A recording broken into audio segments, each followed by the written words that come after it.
Don't try to go alone. The marketplace is designed to take advantage. When we look back through my history, there are a couple of dozen transactions, especially when I was younger, that we attempted and we failed. I have a client or a friend who owns a local family business. The odds of them doing that successfully and doing that well are really stacked against them as a first timer. Every company has them. There's no company without a surprise closet somewhere. Most business owners are the reason the company is successful, but they're also just their personalities, their proclivities, the way they like to do things, the way they like to report. They're also the reason that the company gets stuck at a certain level. So proud that we have a playbook that we can adapt to certain businesses. We can go out and we can really maximize the impact for an owner.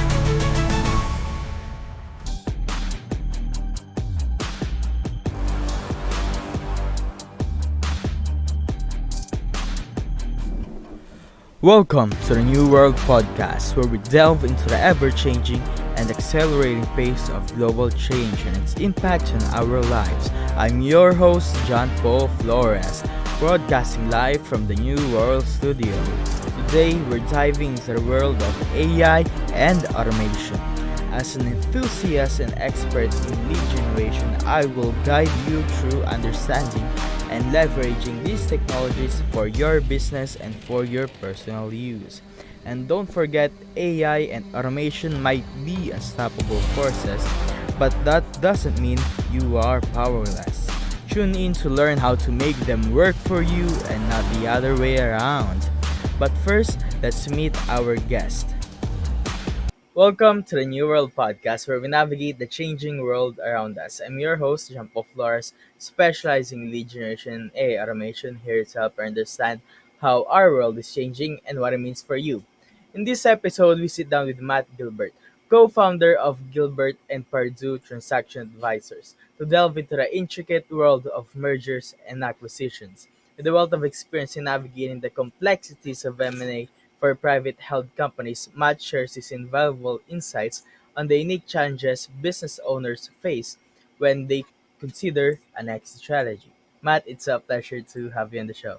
Thank you, John Paul. I really appreciate you having me on today.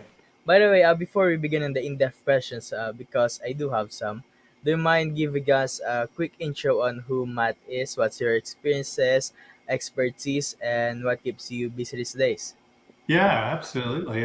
Thanks for giving me the microphone. I am a serial entrepreneur. So, in the first 30 plus years of my working life, I was a founder or a co-founder of a number of different businesses. The first one and the last one, we grew quite large and we sold those businesses to public companies. A couple of them in the middle grew quite large and we were able to sell those to private equity firms.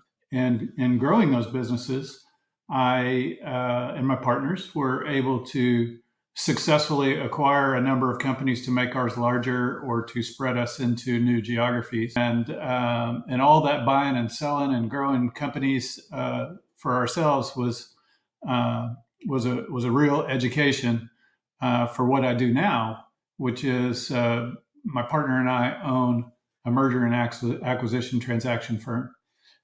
So for the last 8 years, we have been helping other business owners when they want to retire or slow down or phase out or outright sell their company.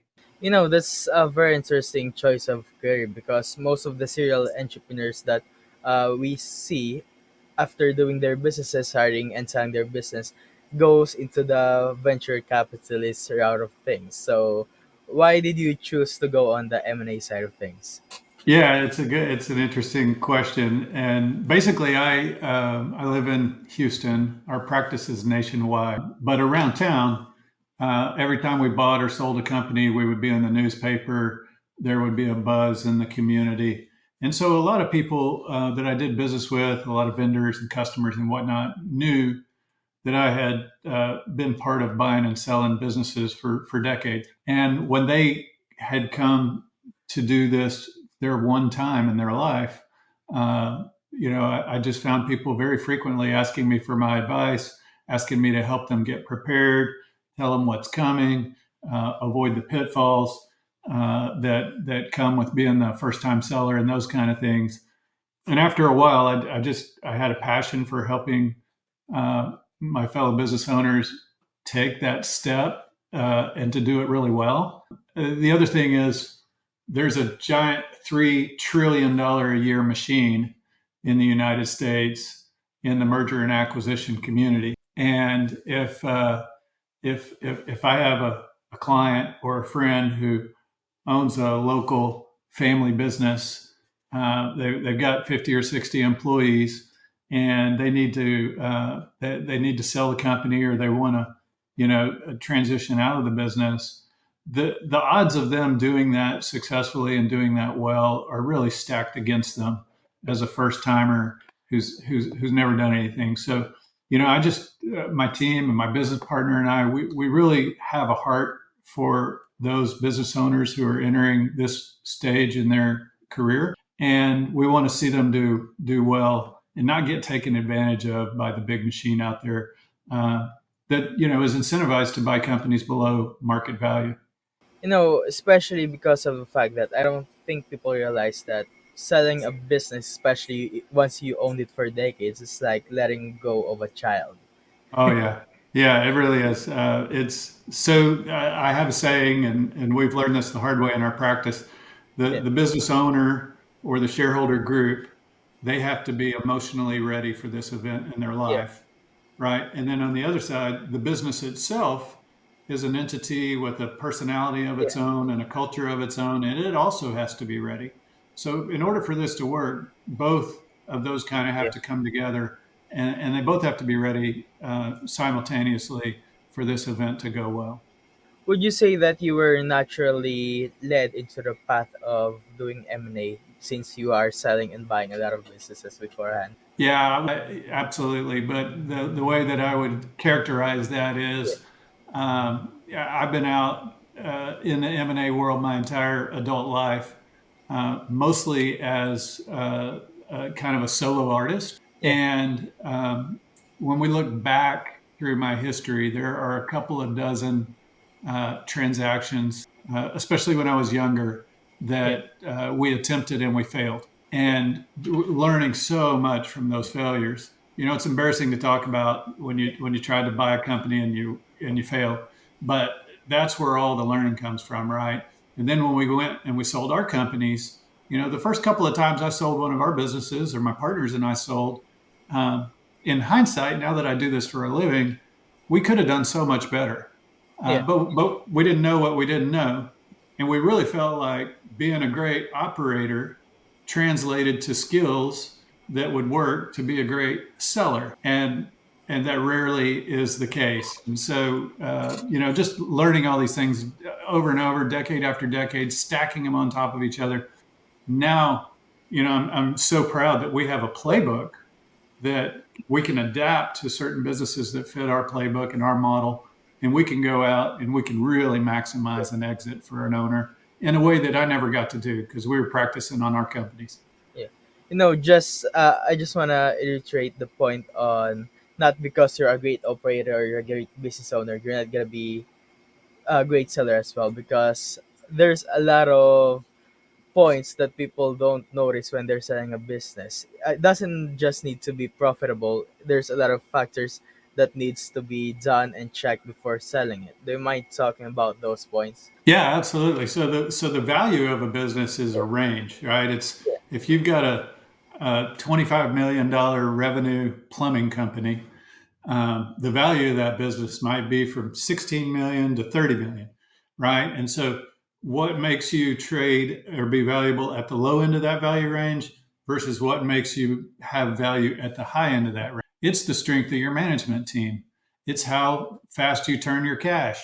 It's what kind of leverage do you have with your suppliers in the marketplace? It is do you have recurring revenue, or is all of your work new construction? There's an efficiency to how well the assets of your business translate into cash flow for your business, which translates into net profit. And the more efficient that those assets translate all the way to net profit, the more valuable your business is going to be. And so, when a buyer comes to acquire a privately held business, what they're really wanting to do, everybody has a hard time articulating this, but they're trying to buy your future cash flow, right? And so when you back into that, and you say, okay, how can we de-risk an acquisition that purchases a future cash flow? Well, if your top sales guy is 73 years old, that's a risk, right? Or if all your trucks and equipment are broken down and they're old and they're not reliable, that's a risk, Yeah. right? If the lease left on your facility and your facility is integral to what you do only has 8 months left in it, that's a risk. If we have to move the business, Yeah. our customers can't find us anymore. So there's literally probably 100 variables that we could talk about that move the needle from the low end Yeah. of the value range to the high end of the value range. And there's a whole niche marketplace in studying that, valuing it, and helping Yeah. business owners get positioned to maximize this event Yeah. when they do exit. I think one of the most common things that people don't realize before selling a business is the fact that it's very important to try and remove yourself from that business before trying to sell it. Yeah, that's a great insight. You look young. I don't know how old you are, but you got a good thoughts about this, right? So, if a lot of people will come Yeah. to me and say, "Hey, I've got a nice business. I'm doing $4 million a year. I want to sell it." And then when we look at the business, what we Yeah. really say is, "You're selling your job, Yeah. right? Nobody wants to buy your job. People Yeah. want to buy a company, right?" And so, a lot of times, the counsel to a lot of smaller business owners is, hey, find a way to remove yourself from the day to day and find a way to set that business up where it can operate in your absence. Because when you sell the company, it's going to be in your absence that it continues on. And that's a way to de-risk the transaction for your buyer. When you de-risk it, you get a higher sales price. They're trying to sell their business as a business instead of a because most of the time, most of the especially the small businesses, it's not a business, it's a personal brand that they're operating on the daily. So I think, yeah, as you said, they need to remove themselves on the day to day. Yeah, happens a lot. A lot of service businesses, the way they started Yeah. is a technician or a salesman will leave a company, take a couple of customers, and start his own company. Yeah. Right? He's not he didn't go to get an MBA at Stanford. He's not strong in most of the areas of business, but he's super strong in the technical side or super strong in the sales side. So he surrounds himself with a bunch of people who have the strengths that he's missing, Yeah. and they create a company out of that. But the problem is when you remove that individual from the middle of the wheel, Yeah. then the company begins to fall apart. And so, yeah, as people prepare for the Yeah. event or the time in their life that they want to sell, it's really good to look at, where do I sit in the flow of things? And if I were to take a 2 month vacation and go to Mexico, would my company still operate as smoothly without me as it does with me? Yeah. Can you talk about the main differences that a small mom and pop shop might have compared to a well established company with a few employees? Yeah. So the number one thing that comes to mind when you ask that question is as actual processes and procedures, right? So a lot of smaller businesses, mom and pops, they have what I would call tribal knowledge. Everybody comes to work; they all kind of know what to do to get through the day and to make the company work. But if any one of those people, got ill or injured or whatever, and they kind of fell out of the thing, you lose a lot of that tribal knowledge. And if you lose too much of it, your business isn't worth anything. So the step for those type of companies to become more valuable and to grow is to actually take those things that are tribal and turn them into set processes and procedures where you can cross train employees and interject people who've never been here and they can grab a manual or whatever and execute on the things that are necessary to serve your customer, right? Serving your customer brings in a dollar, and that begins to compound on itself. So we call that scalability. And most smaller businesses lack the forethought into being scalable, and that's why they're small, and that's why they're not as valuable as they could be. So if you have a couple of years to work on your Yeah. business before you're ready to sell, work on that scalability component, and you'll be a lot more valuable when it comes times to change hands. In your company, do you only represent sellers or do you also represent buyers? That's a great question. So, our company is now almost 9 years old. We started out seller focused, Yeah. right? And there's a lot of nuances with that, accounting and HR and inventory and real estate and all that. We got that down pretty good. And then 2021, I think, we acquired a buy side firm, and we added buy side capabilities in house. So now we kind of have a seller focused group, and we have a buy side group, and in the middle we have a consulting practice.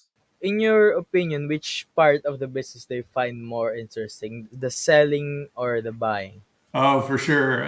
For me, the Yeah. selling. My heart is for those individuals and Yeah. those groups who have taken an idea, turned it into a business, created a marketplace, built jobs in a community, took the risk, borrowed the money, built a facility. All those things that it took to get from an idea to a thriving business that's employing people and generating revenue. Yeah. I just have a passion for those people, and so now, other people in my firm, like we have a guy who's the director of our buy side group. Yeah. He's totally the opposite. He has a passion for people who want to buy businesses and take them to the next level and help them do that. So we complement each other really well. But Yeah. for me, I love working with an entrepreneur who's reached the point in their career where they want to bring on either a capital partner to help them grow the business and they step back a little bit, Yeah. or completely sell it outright and find the perfect buyer that they'll be proud of. For someone who might have a great customer base but they're essentially holding down a job as a company, how what advice can you give to that guy to actually help his business be sellable? Yeah, so there's a term that I use quite a bit. It's called acquihire, and that's acquiring a company by hiring the key guy who has all the relationships and all the contacts, right? And that's usually smaller businesses or smaller companies, and so I use that term acquihire a lot because if you can hire that guy, you practically get everything. So if you're that guy, right, and you want to make yourself more valuable, then you've got to learn to um, hand relationships off to somebody that you're training in the business, maybe on the sales side. Create an operations focused management role, bring in a controller to manage the accounting, and really put strong people in place that are key positions in the business. And then the company has to show a trajectory that doing that made the business scale up a little bit and not fall back when you let go.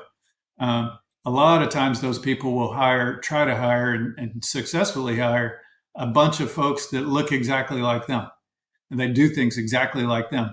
And you don't want to hire a clone. That diversity in there is really important to making your company less vulnerable and less risky to a buyer. So the thing to do is really professionalize the business by creating a director of sales, a director of marketing, a director of operations, a director of, or some companies will call them vice presidents. But you got to get all those roles divided up and divvied out because they are a full time job if you're busy enough, right? So if one guy's doing all those jobs or half of those jobs, if you can carve them out and make them busier, your company's going to grow. I have one question. I'm not sure if this is an actual thing, but it might be. You said if your top sales guy is 60 years old or something, then there's a chance that they might just leave or basically endanger the cash flow of the company if they left.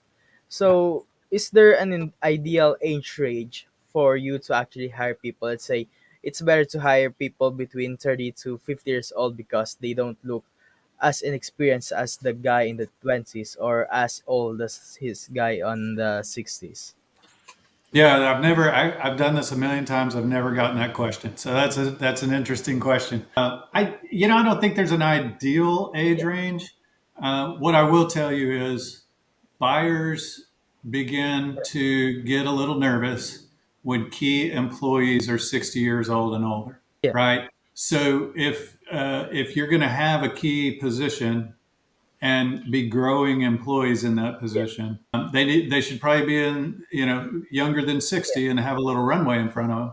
If you have employees who are 60 or older in key Yeah. positions now, you need to be training up somebody under them who can eventually take over in that role. So Yeah. a lot of times, especially like we just did a transaction where the top sales guy was 71, I think. Yeah. And we're like, hey, this is going to be a risk. Buyers are going to discount your value for it. So let's get somebody that guy believes can figure out what he does, do it well, serve his customers well, and let's have this person shadow him while we're in the process. So we hired a person in his mid 30s to shadow that guy and begin to transfer Yeah. some of those relationships over to that younger person. Then when the buyer came along and they said, hey, this is a problem, we said, no, it's not a problem. For 7 months, we've already been shadowing and transferring relationships. And once they kind of studied that, figured out the transition that we were making, they got very comfortable with it. So Yeah. there's a way. So here's the deal: surprises ruin transactions, right? Yeah. And so if in your planning stage, in your preparation stage, and you're thinking about I'm getting ready for an event, you want to have self-reflection. You want to get Yeah. a transaction advisory team, and you want to say, hey, where are the surprises in this thing that Yeah. if they come out at the wrong time, they're gonna run our buyer off or they're gonna run our lender off. Yeah. And then and every company has them. There's no company without a surprise closet somewhere. And so you find that thing Yeah. and you tackle it head on and you prepare it. You don't hide from it. In your experiences, what are these most common surprises that you see? The most common surprises are financial reporting that isn't accurate. So there's an exercise called quality of earnings exercise, and when a buyer, a sophisticated buyer, is buying a privately held business, they're going to take the books and records of that business. They're going to give them to a forensic accounting firm, and they're going to ask for a quality of earnings report. In that quality of earnings, every single time, literally 100% of the time, they're going to find accounting irregularity, things that were put in the wrong place, things that were captured incorrectly, insurance issues, lots of costs in the wrong bucket, lots of moving a cost from one year to another year in the bookkeeping, things like that. And so that's the biggest thing: accounting surprises. If you can get with a firm, go through your own quality of earnings exercise before you go to market, try to sell the business. You Yeah. work out all those things. You highlight the irregularities. It's not a big deal to have an irregularity. It's a big Yeah. deal if it's a negative surprise. And so other surprises are don't try to hide the fact that you and your partners aren't getting along. Yeah. Don't try to hide the fact that you might be getting divorced soon. Don't try to hide the fact that there may be a lawsuit pending. Those kind of things, they're going to come out. If somebody's Yeah. going to come in here and write you a multi-million dollar, 8-figure, 9-figure check, I Yeah. promise you, they're going to turn over every stone and they're going to find out all the things that. So you just, be transparent, be Yeah. authentic, be straightforward, and work with the team. When's the smartest time to release this kind of negative information? Because there's a Yeah. time where you can share that information and not kill the deal. If you share it too early, run your buyer off. Yeah. Share it too late, blows the deal up. But there's a correct time to be honest and forthright with every piece of information. So those are the kinds of surprises that really throw a wrench in transactions. And surprisingly, Yeah. uh, we hear about those surprises in 85 to 90% of M&A transactions that are out there. So that's why a national average in the United States, only 20% of the companies that go to market to be sold Yeah. actually close a sale. Is an 80% failure rate. It's the surprises and it's the preparation Yeah. and it's the playbook that they're running. And so you got to get all these things right in the beginning in order to be successful in the end. Oh, you mentioned that you shouldn't hide the fact that you're getting a divorce. Is it that actually important to the deal? Yeah, it's incredibly important. Most buyers are going to want the seller to stick around and train them after the close. Yeah. And a lot of times, especially nowadays, the way that the sales structure is set up, the buyer will actually stay and work for or the seller will actually stay and work for the buyer for a few years sometimes. And so, one of the first things that happens is if that buyer is intending for the seller to stay in the Yeah. business after the close, is they're going to do a background check. I've got buyers now that are running psychology checks on their clients. They're going to go through the legal Yeah. system and make sure that you haven't filed for divorce or been in a wreck and there's a lawsuit against you, or you've got a medical situation you aren't disclosing. All those things are going to come out, Yeah. not because you told them, but because they've done their due diligence. So it's better for them not be surprised by the due diligence, Yeah. but for you to tell them up front, hey, would you go check me out? These are the things you're going to find. Let's talk about them now and make sure that they're not something that's going to run you off. Especially since COVID, there's been a huge trends of virtual offices. Do you mind letting us know if there's a huge drawback on the valuation of a company if the offices are basically virtual and non-existent? Yeah, so we find that the majority of our clients who have at least some sort of virtual office, it makes them more valuable. They have a reduced expense. If the best employee for a job doesn't live within 30 minutes of the office, they can't work here. But if they have a virtual office, they could live 500 miles away and it doesn't matter. So you're able to hire the best employee for the job. And so I'm going to use the word efficiency. In most cases, having a virtual office that's done correctly makes the business more efficient, and that makes it more valuable. So it's all. The other thing is there's a term called capital expenditures, and the trend in M&A right now in the lower end of the market, where most of our listeners are, is companies that have low capex business models. So a virtual office is practically the lowest capex business model there is for all. And so all those things kind of converge to make an efficiency equation come about, and that makes the business more valuable. Let's say you're a person who's selling your business and you don't want to hire somebody to actually look at things. What are the most common quick fixes that you can do on your business to actually make it more valuable? Yeah, so find a big mirror, a full length mirror, and look in it and stare at it hard, because that what you see is probably the problem and the solution, right? Most business owners are the reason the company is successful, but they're also just their personalities, their proclivities, the way they like to do things, the way they like to report. They're also the reason that the company gets stuck at a certain level, right? And so a proper self-examination, if you're not going to bring in a firm like ours, is the place to start. And then ask yourself, how efficient are we turning our inventory? If you've got inventory out in the warehouse that isn't turning as fast as the industry, then you're below par at that particular thing compared to your peers, and so that will bring your valuation down. Now, all the things where you're below par compared to your peer group are areas where you need to take a look and see if there's a way to improve it prior to going to market. And you can't improve it a couple of days before going to market. You have to do it at least a few quarters, if not a year or two, before going to market, so that we can show a trend that your improvements are actually doing the thing correctly. I don't know if this have an actual effects on the price of the business. Is there a case where the time of the year actually affects how much people are more willing to spend on a business that they're going to? So in our space, Yeah. our business sales start at about 10 million and go to about 100 million in revenue. Yeah. So at that size, no, there's no cyclicality, there's no seasonality Yeah. on the calendar. Now there are issues with interest rates, Yeah. right? Interest rates going up and down affect business buying.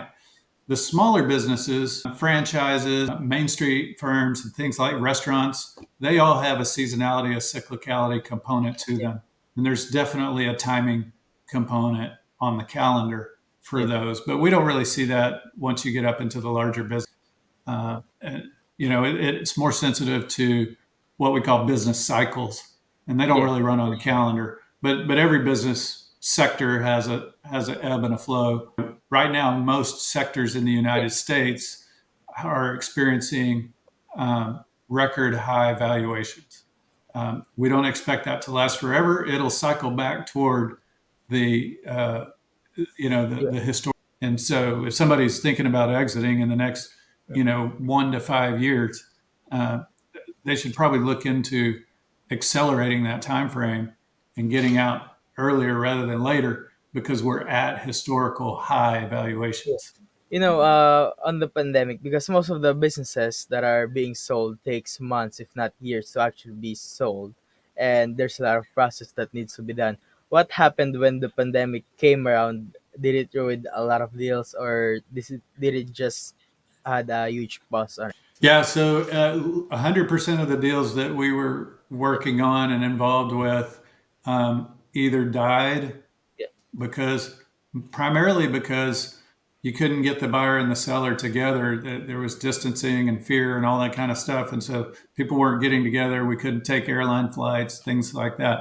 Or most of them just got delayed, right? And the reason they died is the lending community went on yeah, hiatus and they weren't bringing cash to the table.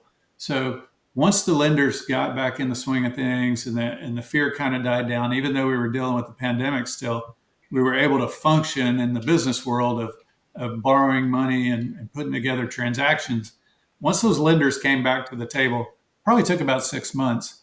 Then there were new processes and we had to figure out kind of how to work through that. Most of those yeah, deals got revived at that point, and we ended up yeah, doing them just a little bit in a delayed fashion instead of not at all. If a business yeah, experienced just a crash in their revenue during COVID, then they really weren't financeable. And those are the few. We didn't have very many in our. Some of my peers were heavily focused in businesses like that, and most of those businesses never ended up transacting. How much along in the pandemic did you see people's fear actually, get? The pandemic was really interesting to me personally. Yeah, I deal with business owners, right? yeah, And these are very resourceful people. When they see a problem, they look for a solution and they begin to employ the solution. yeah, And what I saw in the pandemic was brilliance and creativity and figuring out ways with these new fears and new yeah, societal rules to still keep people employed, yeah, still keep our valuable goods and services. And I had one client who's turned out to be a really good friend.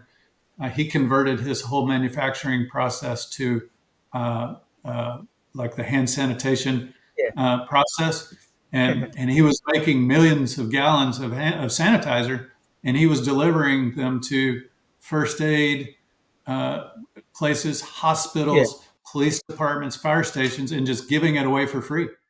And then when the pandemic kind of died down, he turned his apparatus back to producing his normal goods and services and went right back to work. But he gave away, I think it's millions of ounces of sanitation to emergency service providers. So the pandemic obviously hit everybody different, and it was weird, and it's a yeah, one-time thing in our life, hopefully. But I just saw the humanitarian side of people come out and just rise to its highest level. yeah, I thought it was wonderful to see stories like that play out and be a little role in yeah. helping them do those things. Speaking on the humanitarian side of things, do you see that there's an influx of buyers that prefers buying businesses that are actually environmental friendly, or is there not? Yeah, yeah. So any niche that you Yeah, can think of. There's so many buyers out there now, and so much capital that's being formed into yeah, funds and groups. So there's probably, if I looked in my CRM, there's probably 200 uh, equity groups who have an environmental focus Yeah. on their acquisition criteria. Or you might say, give me groups that have a focus on Yeah. solar energy, right? They create funds that are very narrowly focused into that. And then what's interesting is most people think of solar energy, they think of solar panels and things like that. But these groups will also go out and they'll vertically integrate the supply chain for those solar Yeah. energy companies. So they may buy a nut and bolt maker, they Yeah. may buy a bag manufacturer or a film manufacturer, something that you and I would think has nothing to do with solar energy, but it's part of their vertical supply chain. And so for us, we kind of have to look creatively at the supply chain and say, who might be a great buyer that other people aren't thinking about, and how do we bring those people to the table? No, especially if you think about it on the investor side of things, if they're investing in these venture capital companies, they would like the fact that that company actually focuses on the environmentally friendly companies to invest in, not because there's a higher possibility of return, but also the fact that just feels good. Yeah. There's a thesis around that. You could go the other way. What are the Yeah. what are the industries that damage the environment and damage human Yeah. health? Those are huge industries too. If you want to Yeah. invest in tobacco or coal or things that certain people don't associate with being environmentally friendly, there are definitely focused funds that want to buy those things as well. So anything under the sun, there's a focus group out Yeah. there who's willing to come in and acquire a business in that space. The rise of automation and artificial intelligence, did you see a lot more improvement in the efficiency process of M&A companies, especially yours? Yeah, I do. There's definitely like AI for doing data research and analytics. One of the other things that we've seen, in the last 7, 8, 10 years Yeah. is offshoring jobs, right? Yeah. So people in the Philippines make a lot less money than people in the United States. People in El Salvador, and so a lot of companies will, out offshore and outsource Yeah. to full-time employees and also freelancers in an overseas market because the labor's cheaper. Or sometimes they want a group of people working 24/7, so their Yeah. night crew is in another company on the other side of the world where it's daytime over there and they're not paying Yeah. a different labor rate. So we're seeing all of those things. I mean, the world has gotten smaller and smaller with technology and with Yeah. innovation and with artificial intelligence, and a lot of our clients are taking advantage. Yeah. And since we're nearing the end of the podcast, what advice would you give to entrepreneurs considering buying and selling business as a way to actually make money? So basically, buying and selling. Yeah, don't try to go alone. The marketplace is designed to take advantage. If you're a business owner and you call Yeah. your buddy who's an attorney, and the two of you think you're going to sell your company and beat a $1 trillion marketplace at that game, you're going to be the one who loses. So my thing would be is go out and find professionals to align with, Yeah. not just in legal, not just in accounting, but there are very specific M&A niches and disciplines, and you want to find those professionals to align with. They whatever they cost, Yeah. they're going to make you back 7, 8, 10 fold in having a better transaction. That's both on the buy side and the sell side. It's no longer the type of thing where you can self perform and do well anymore. By the way, is there a buyers and sellers market as well in M&A, or is it just on real estate? No, it's totally an M&A. So in my CRM, we separate buyers and sellers and professionals Yeah. in everything we do. Typically, most buyers buy with a time horizon. So they'll Yeah. buy your company and say in 3 to 5 years they want to improve it by so much, and then they want to sell it to the next guy. So often buyers will become sellers, and so those relationships are nice. Very seldom does a seller become a buyer, and so it's one of those deals. Now, one of my favorite employee groups is somebody who we've sold their company. If I've sold your business, you've been through the process, you know how hard it is, you know you know how we work, and you know kind of the nuances of things. Well, you make a great employee for us, helping the next business owner go through that same process. So there's a marketplace for everybody out there.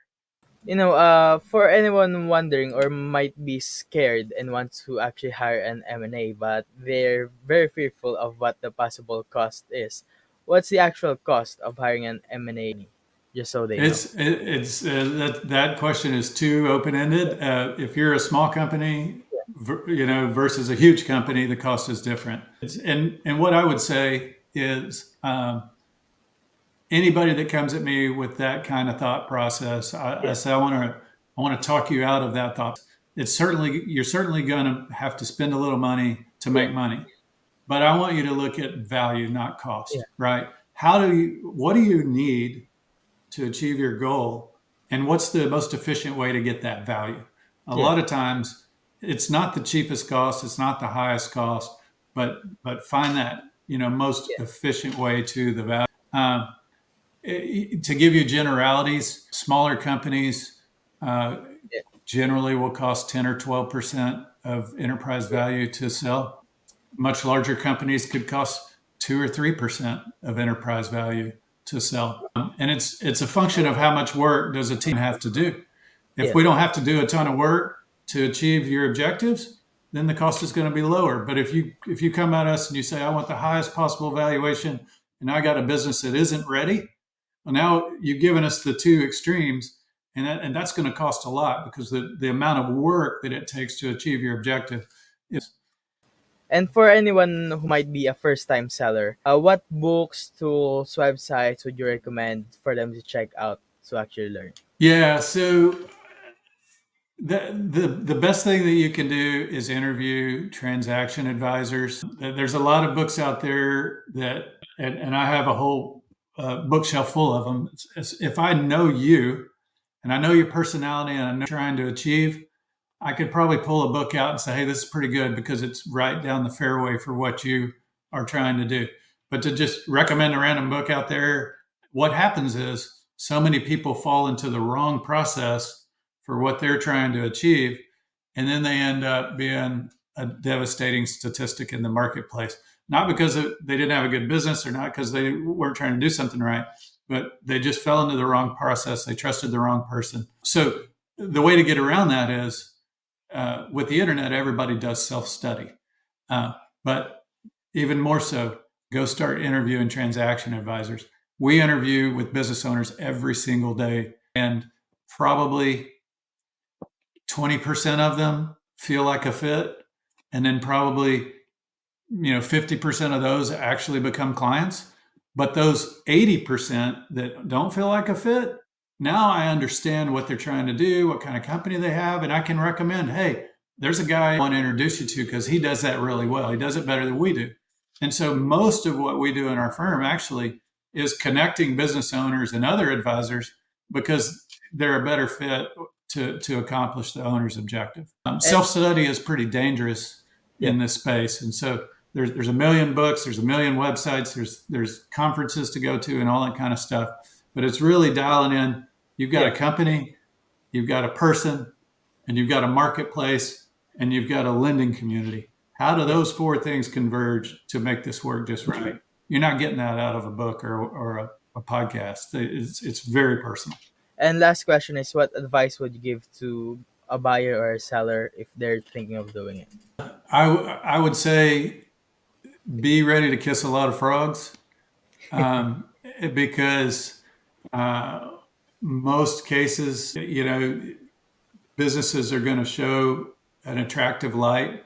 And when you Yeah, start looking under the tent and going to the back office and going through the warehouse and looking at old inventory and interviewing employees and interviewing customers and looking at the real estate lease, there's going to be a lot of stuff in there that what originally got you excited about a business that probably says, hey, it's not the best use of our capital. We should probably look elsewhere. yeah, So the process of looking for a buyer or looking for a seller, is really yeah, one of just, stay in the course and being patient till you find the one that works for you. And for anyone who might be interested in learning more about you, where can they find you? Oh, I'm on LinkedIn. Matt, I think it's Matt C. Gilbert, might be Matthew C. Gilbert on LinkedIn. We have a website, www.gap-advisors. The name of the firm is Gilbert and Pardue. I'm Matt Gilbert. All of those places have my cell phone number listed on them, and I answer my phone. So you're welcome to call me or text me. And my absolute favorite thing to do in the whole wide world is to talk to a new business owner who's beginning this journey, or they're somewhere in this journey and they just are curious and they have questions. That's my Yeah. favorite thing to do. So I would encourage you to find guys like me and just start talking about it with people who are in this world every single day. We have a totally different perspective than your brother-in-law who sold his company, or your lawyer who helped a couple of guys sell a company last year. When you're in it every single day, dealing with the lending and the borrowing and the real estate, the inventory, and the HR lawsuits, and all that stuff, it's just uh, something that you need to, have a lot of conversations over and get comfortable with before you pull the trigger. Again, I want to thank you for joining us on the New World Podcast. Yeah, it's been wonderful. Thank you.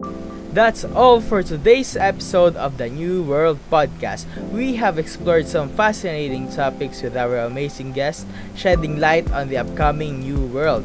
If you enjoyed today's episode and today's discussion and want to stay updated the future episodes, don't forget to hit that subscribe button to the podcast. And if you found value on what we have discussed, please consider leaving us a review on your favorite podcast platform. Remember, if you have any questions or topics you'd like us to cover, or if you are interested in being a guest in the future, please feel free to reach out to me via LinkedIn or email me at john.paul@aicinix.com and add New World Podcast, all capital, in the subject line so I can see it. I always love hearing from our listeners. And don't forget to check out our amazing guests. You can find more information about them via the contact details we provided earlier. Again, thank you for tuning in on the New World Podcast. I know your time is very important and I try to always make the next episode better than the last. Until next time, keep learning, keep growing, keep innovating. This is John Paul Flores signing off from the New World Podcast.